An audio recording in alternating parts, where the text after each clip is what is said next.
One year after defeating his greatest rival, Temujin Khan summoned the greatest and most important Kurultai in Mongolian history. After many days of ceremony and ritual, and many nights of celebration, Temujin is elected Khan of all Mongols, and chooses a new title for himself, Genghis Khan.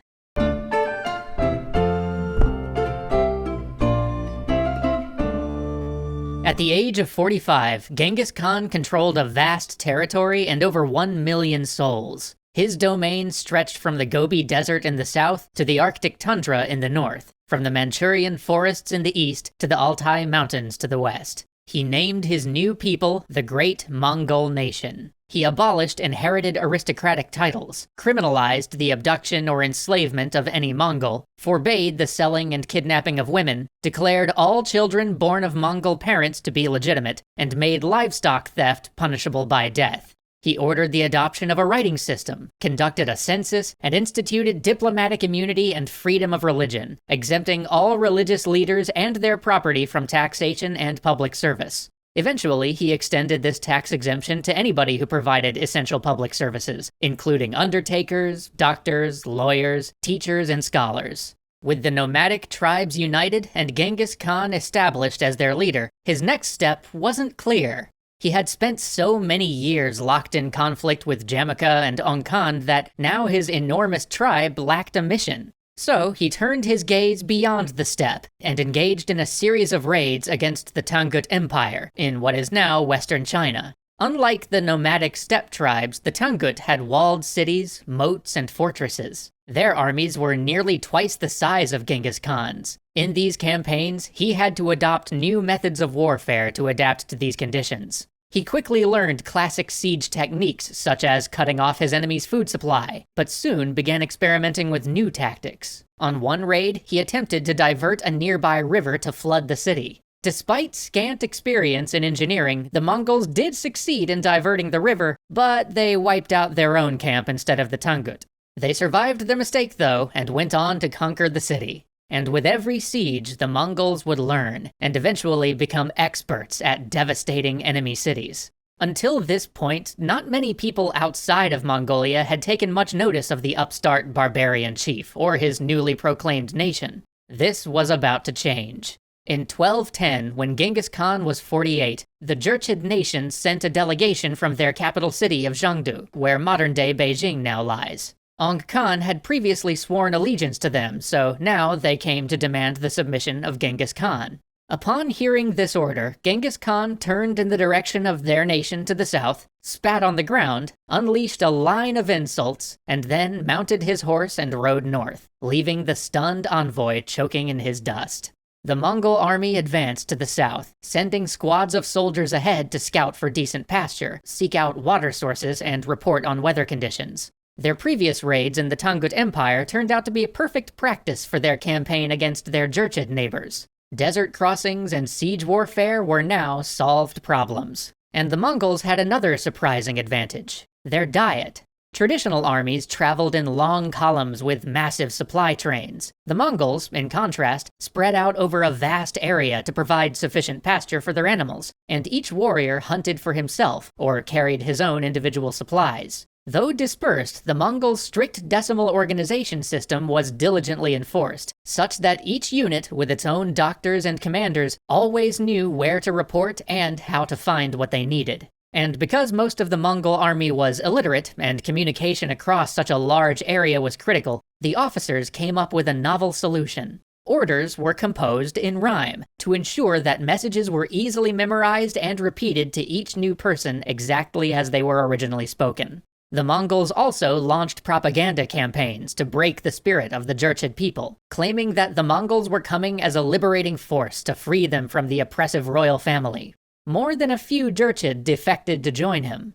In the end, they found victory by transforming the Jurchid's greatest asset, their large population, into a weakness. They terrorized the countryside and conscripted local peasants, clearing out all the surrounding villages before turning their sights to the larger cities, using peasants as human shields. Rounding up an enemy's herds and stampeding them toward their owners' battle lines was a traditional steppe tactic, But the Mongols modified this old classic by using enemy peasants instead, attacking and burning undefended villages and sending terrified peasants fleeing in all directions, clogging highways and making it difficult for the Jurchid supply caravans to move.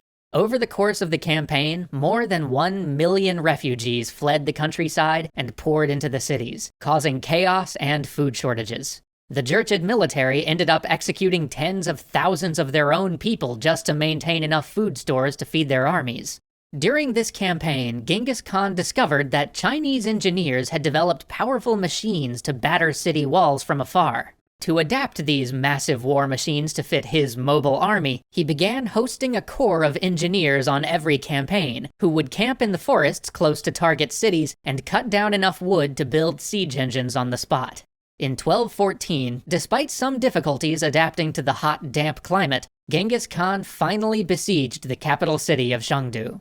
The Jurchid had endured so much strife by then that they quickly agreed to a settlement, rather than face a prolonged siege. In return for Mongol withdrawal, the Jurchid leader, known as the Golden Khan, swore allegiance to Genghis Khan, and offered massive amounts of silk, silver, gold, horses, and people. As soon as the Mongols left, however, the Golden Khan and his entire royal court fled, hoping to get far enough away to escape the reach of the Mongol army.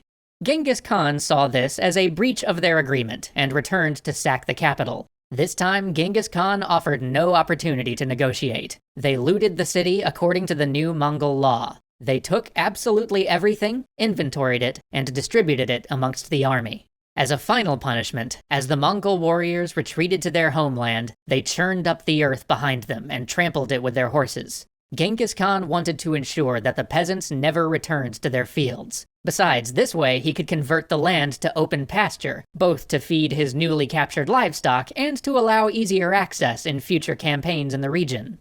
But in the years that Genghis Khan had been raiding abroad, trouble had begun to brew at home. Some of his most steadfast followers, the Muslim Uyghurs of the desert oases, supported him so strongly that other Uyghurs living further to the west, in modern-day Kyrgyzstan and Kazakhstan, wished to overthrow their Buddhist rulers and join Genghis Khan as well. Some sent envoys to Mongol lands seeking an alliance, but others were under the control of Kuchlug, the son of the Naiman Khan who had harbored Jamaica. In his new position of power, Kuchlug began to persecute his Muslim subjects, forbidding the call to prayer, public worship, or Muslim religious study. Without a ruler to protect them, the Muslim Uyghurs turned to Genghis Khan to overthrow their oppressor.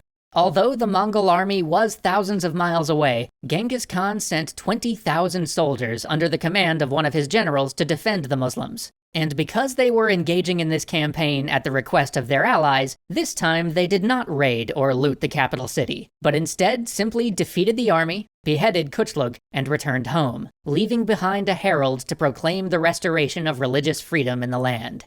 Most importantly to Genghis Khan, this victory ensured complete control over the Silk Road between the Chinese and the Muslims. Although he didn't control the Sung dynasty, where silk was produced, or the primary purchasing areas in the Middle East, he rerouted the twisting channels of the Silk Road into one large stream over the course of his campaign, and directed it through the Mongol steppes. So much silk passed through his land that the Mongols even started using it as a packing material. Suddenly, life on the steppe looked very different than it had before. Rawhide ropes were exchanged for silk cords. Fur and leather clothes were replaced with robes embroidered in silver and gold. Yurts were decorated with silk rugs, pillows, and blankets. Perfume, makeup, jewelry, board games, paper fans, incense, honey, wine, and tea became commonplace. Skilled artisans, scholars, and entertainers from across Genghis Khan's empire contributed their art, science, and culture to Mongol society. The Muslims in the region, from the mountains of modern Afghanistan to the Black Sea, produced steel, the finest of all metals, as well as cotton and glass. Genghis Khan wanted these novel luxuries also. He sent ambassadors to the Sultan with gifts, approaching not as a conqueror but as an ally, seeking an equal trade agreement. With great suspicion, the Sultan accepted. Genghis Khan sent hundreds of merchants from his newly acquired territories in caravans laden with goods to trade.